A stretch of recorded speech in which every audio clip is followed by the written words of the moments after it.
Ya Bapak Ibu Saudara, di saat kami berdoa dan kami meminta hujan, maka disitulah Tuhan menjawab dan memberikan hujan.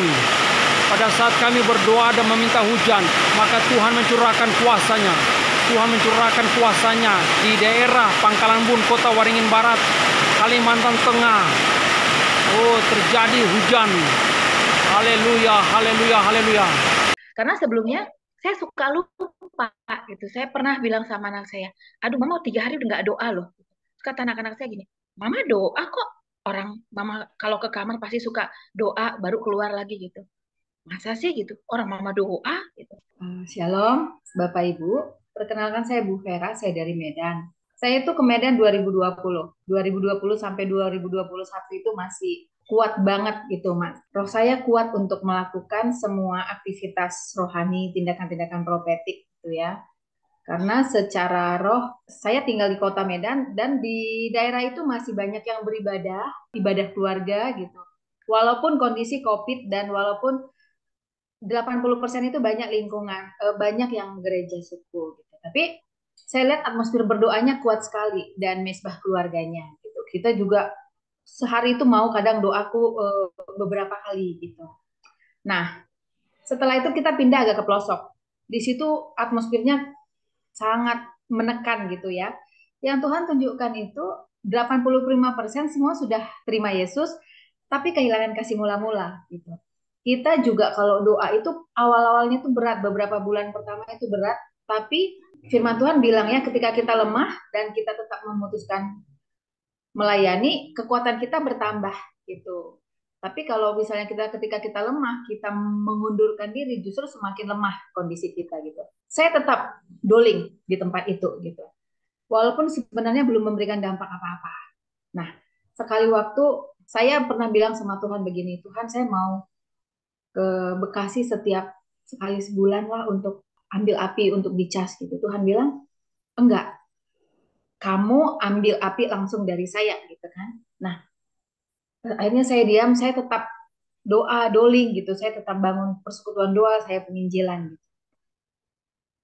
Setelah 2 tahun di pelosok Medan, Tuhan bawa pindah ke pusat pasar terbesar nomor 2 di kota Medan. Nah, di situ kondisinya lebih berat lagi karena rumah kita itu dikelilingi dengan itu sangat berat gitu. Ada beberapa pemimpin yang saya telepon, saya bilang, saya minta masukan gitu kan. Jawaban mereka semua hampir sama, yaitu bangun keintiman dengan kuat dengan Tuhan. Itu yang pertama. Yang kedua, tanya Tuhan mau bertindak apa gitu. Oh, saya pikir ya juga sama seperti yang saya dapat konfirmasi dari Tuhan langsung yang Tuhan bilang, ambil api langsung dari aku gitu. Nah, tiba-tiba tahun ini ada seseorang yang kirim saya link loteng atas ini, persekutuan dua loteng the upper room ini.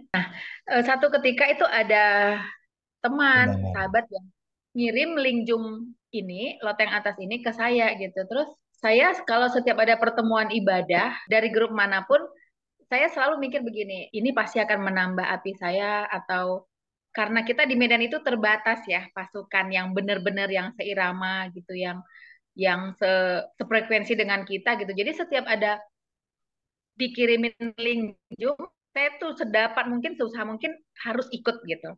Saya langsung buka, puji Tuhan itu sore apa besok pagi ya ada undangan untuk link Zoom gitu. Waktu saya ikutin, saya benar-benar diberkati banget ya. Ada sesuatu yang saya rasakan dan saya merasa ada sedikit dari jiwa saya gitu. Saya juga berpikirnya enak gitu. Karena sebelumnya saya suka lupa gitu. Saya pernah bilang sama anak saya, aduh mama 3 hari udah nggak doa loh. Terus kata anak-anak saya gini, mama doa kok. Orang mama kalau ke kamar pasti suka doa baru keluar lagi gitu. Masa sih gitu? Orang mama doa gitu. Saya merasa saya nggak baca Alkitab itu, saya lupa, kok saya lupa ya baca Alkitab.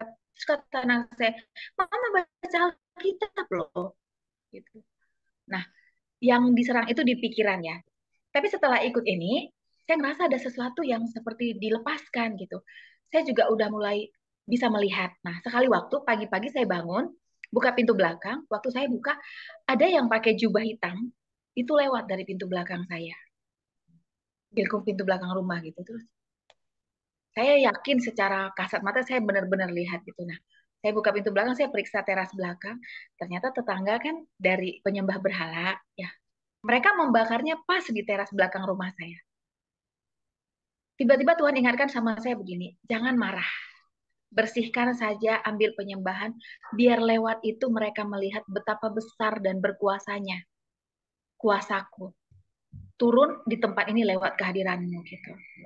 Ya udah saya bersihkan gitu. Nah, mereka juga suka bakar dupa gitu. Kadang anehnya itu asap kadang bisa garis lurus masuk ke arah rumah kita gitu.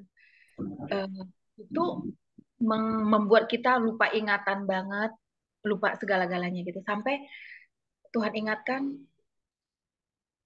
perangi semprot dengan tumen, kadang anggur, kadang minyak, anggur dan garam gitu. Beberapa bulan bahkan mungkin ada sampai setahun kita ngelewatin itu ya, memang berat sekali gitu. Nah, tapi setelah mengikuti doa lewat Zoom ini, Tuhan mulai kasih penglihatan banyak. Tuhan mulai tunjukkan secara alam roh-roh apa yang ternyata menguasai tempat ini, mengikat tempat ini gitu. Salah satunya setiap pagi itu mereka melakukan ritual menyembah dewa matahari. Nah, Tuhan bilang begini, balikkan keadaan, perkatakan bahwa yang mereka sembah itu adalah aku. Karena Tuhan Yesus Kristus itu adalah matahari. Itu ada di dalam wahyu bagi mereka ya yang percaya kepada Tuhan gitu. Nah, puji Tuhan, saya juga nggak nyangka ternyata lewat link Zoom ini api Tuhan yang Tuhan bilang nggak perlu kemahanan setiap bulan, boleh kemahanan tapi sesuai tuntunan Tuhan gitu ya. Ambil langsung dari aku gitu. Saya baru sadar, oh ternyata lewat ini ya Tuhan ya gitu. Nah, dan saya juga izin ya ke PIC kami untuk ngikutin linknya Pak Ferry gitu. Kita kan segala sesuatu harus protokoler dan ada dalam keteraturan gitu, tidak liar gitu. Nah, saya juga ajak beberapa pasukan. Mereka bilang juga lewat kesaksian-kesaksian,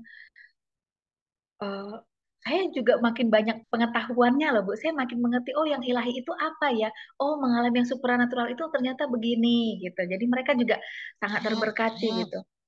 Hanya saya kalau ada satu, misalnya saya ada pelayanan atau ada kuliah, ada seminar, nggak ikut Zoom ini, saya ngerasa, aduh sayang banget gitu. Seperti gini, aduh saya nggak dapat jatah api nih dari Tuhan gitu. Itu kesaksian saya yang saya alami secara kasat mata gitu.